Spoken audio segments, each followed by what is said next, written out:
अस्सलाम वालेकुम। ही solution channel की तरफ से मैं हूं अदनान और हम पढ़ रहे थे चैप्टर 1 फंडामेंटल्स ऑफ केमिस्ट्री। तो आज का जो हमारा टॉपिक है वो है मॉलिक्यूलर आयन के बारे में, और हम देखेंगे कि ये किस तरह डिफरेंट है मॉलिक्यूल से। सबसे पहले मॉलिक्यूलर आयन को थोड़ा सा समझने की कोशिश करते हैं कि जब कोई मॉलिक्यूल इलेक्ट्रॉन लूज करता है या इलेक्ट्रॉन गेन करता है तो वो मॉलिक्यूलर आयन बना देता है। जैसे कि अगर कोई मॉलिक्यूल अगर इलेक्ट्रॉन लूज करेगा तो वो पॉजिटिव मॉलिक्यूलर आयन बनाएगा जिसे कैटायनिक मॉलिक्यूलर आयन कहते हैं। इसी तरह कोई मॉलिक्यूल जब इलेक्ट्रॉन गेन करता है तो वो नेगेटिवली चार्ज्ड मॉलिक्यूलर आयन बनाएगा जिसे हम एनायनिक मॉलिक्यूलर आयंस कहते हैं। मॉलिक्यूलर आयन जिनको रेडिकल भी कहा जाता है कि इनके ऊपर पॉजिटिव या नेगेटिव चार्ज हो सकता है। ये डिपेंड करता है कि वो उन्होंने इलेक्ट्रॉन लूज किया है या गेन किया है। लूज किया है तो पॉजिटिव चार्ज होगा, अगर गेन किया है तो नेगेटिव चार्ज होगा। दूसरे ही आयंस की तरह they can be cationic molecular ion and anionic molecular ion. ये कैटायनिक मॉलिक्यूलर आयन भी होते हैं, एनायनिक मॉलिक्यूलर आयन भी होते हैं। जैसा कि अभी हमने कहा कि अगर वो इलेक्ट्रॉन लूज करेंगे तो कैटायनिक मॉलिक्यूलर आयन बनाएंगे, अगर गेन करेंगे तो एनायनिक मॉलिक्यूलर आयन बनाएंगे। कैटायनिक मॉलिक्यूलर आयन ये नेचुरली बहुत ज़्यादा तादाद में पाए जाते हैं, मोर अबंडेंट यानी बहुत ज़्यादा तादाद में पाए जाते हैं as compare to anionic molecular ion. बनिस्बत एनायनिक मॉलिक्यूलर आयन के पॉजिटिवली आयन बहुत ज़्यादा पाए जाते हैं, मॉलिक्यूलर पॉजिटिव मॉलिक्यूलर आयन बहुत ज़्यादा पाए जाते हैं, जबकि एनायनिक मॉलिक्यूलर आयन सिर्फ चंद होते हैं।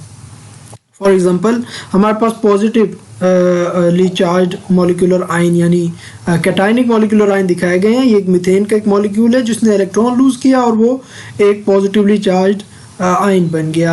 इसी तरह हीलियम, यहाँ पर आप कहेंगे कि इसमें तो कोई एटम शो नहीं हो रहा, एटम शो नहीं हो रहा एक से ज़्यादा, तो ये मॉलिक्यूल कैसे है? तो याद रहे कि ये ऑलरेडी स्टेबल गैस है। हीलियम एक नोबल गैस है जो ऑलरेडी स्टेबल है। इनके इलेक्ट्रॉन्स जो वैलेंस शेल में होते हैं वो स्टेबल कन्फिग्रेशन पे होते हैं, इसीलिए ये मज़ीद स्टेबिलिटी के लिए किसी के साथ मिलकर बॉन्ड नहीं बनाते और ये इसी हालत में ही स्टेबल कहलाएंगे। तो हम अगर ये इलेक्ट्रॉन लूज करते हैं तो ये पॉजिटिवली चार्ज बन जाएगा जिसे हम कैटायनिक मॉलिक्यूलर आयन कहेंगे। इसी तरह N2 नाइट्रोजन का मॉलिक्यूल है जो कि एक कैटायनिक मॉलिक्यूलर आयन बन चुका है क्योंकि इसने एक इलेक्ट्रॉन लूज करके पॉजिटिव चार्ज हासिल कर लिया है। जब हम गैसेस को हाई एनर्जी इलेक्ट्रॉन से बम्बार्ड करवाते हैं, उनके ऊपर बम्बारी करते हैं गैसेस के ऊपर हाई एनर्जी इलेक्ट्रॉन्स की, तो डिस्चार्ज ट्यूब के अंदर, डिस्चार्ज ट्यूब एक शीशे की एक ट्यूब होती है जिसके अंदर इलेक्ट्रॉन्स एक इलेक्ट्रोड से दूसरे इलेक्ट्रोड की तरफ जाते हुए दिखाई देते हैं। जब वो एक इलेक्ट्रोड से दूसरे इलेक्ट्रोड की तरफ, बरकीरे से दूसरे बरकीरे की तरफ जाते हैं, एक टर्मिनल से दूसरे टर्मिनल की तरफ जाते हैं, तो वो गैसेस के जो उस डिस्चार्ज ट्यूब में मौजूद होती हैं उनको बम्बार्ड करते हैं, उनके ऊपर बम्बारमेंट करते हैं। और इस तरह जब इलेक्ट्रॉन्स की, हाई एनर्जी इलेक्ट्रॉन्स की बम्बारमेंट इन गैसेस पर होती है तो वो आयोनाइज हो जाते हैं, यानी वो आयंस प्रोड्यूस कर देते हैं। उनके अंदर से इलेक्ट्रॉन्स के अंदर निकल जाते हैं, किसी का इलेक्ट्रॉन किसी दूसरे के अंदर चला जाता है। तो इस तरीके से कैटायनिक मॉलिक्यूलर आयन और एनायनिक मॉलिक्यूलर आयन उस डिस्चार्ज ट्यूब के अंदर उस गैस से बनते हैं। देखते हैं जी मॉलिक्यूल और मॉलिक्यूलर आयन का क्या डिफरेंस है। मॉलिक्यूल क्या होता है? It is the smallest particle of an element और compound which can exist independently and show all the properties of that compound। कोई भी एलिमेंट हो या कंपाउंड हो, उसका जो स्मॉलेस्ट पार्टिकल होता है वो मॉलिक्यूल कहलाता है। फॉर एग्जांपल कि कोई भी एलिमेंट है, जैसे हीलियम की अभी हमने बात की पिछले उसमें टॉपिक में, अभी हमने देखा पिछली स्लाइड में हीलियम। ये हीलियम जो है ये एक एटम है, ये दरअसल एक मॉलिक्यूल भी है, ठीक है। तो ये एक मोनोएटॉमिक मॉलिक्यूल दरअसल है। तो ये स्मॉलेस्ट पार्टिकल है एक एलिमेंट हीलियम का, तो ये मॉलिक्यूल कहलाएगा। इसी तरह कोई कंपाउंड है जैसे कि वाटर है, तो उसका जो एक मॉलिक्यूल है वो क्या है? H2O। तो वो उसका स्मॉलेस्ट पार्टिकल है जो उस कंपाउंड की तमाम खासियतों को जाहिर कर रहा होता है और स्टेबल भी होता है। याद रहे मॉलिक्यूल स्टेबल पार्टिकल है, विच कैन एग्जिस्ट इंडिपेंडेंटली, यानी आज़ाद हालत में रह सकता है, स्टेबल है, और ये किसी भी कंपाउंड की तमाम खासियतों को जाहिर करता है। जैसे हीलियम है, वो He उसका वो हीलियम की तमाम खासियतों को जाहिर करेगा। इसी तरह वाटर है तो उसका जो मॉलिक्यूल है H2O, वो उस वाटर कंपाउंड की तमाम खासियतों को जाहिर कर रहा होता है।